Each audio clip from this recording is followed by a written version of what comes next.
Nagluto ng sinigang yung asawa.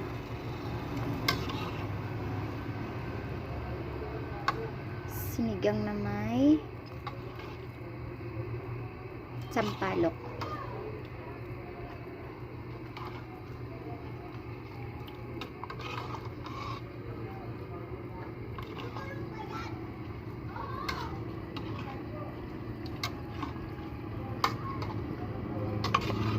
Para pagising, ready to eat na.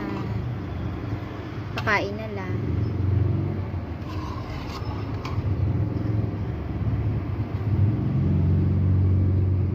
Paborito niya kasi mga taba-taba na yan.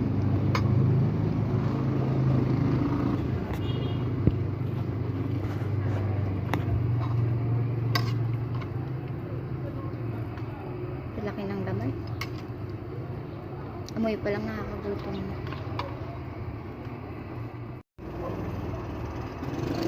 Sinigang sa sampalok. Paborito ni Donald, ang aking asawa. Yan. Tapos yung mga gulay. Then, tapos na rin ako magsain ng kanin. Natatakam na ako.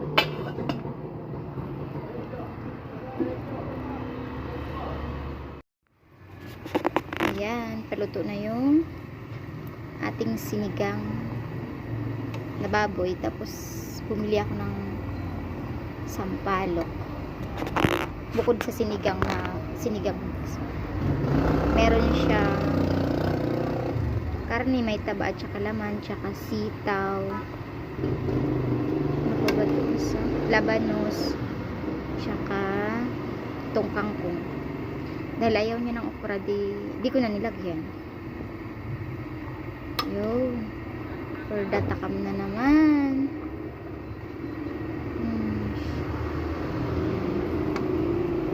Nakapagsaing na rin naman ng kanin. Tsaka mayroon din akong mangga.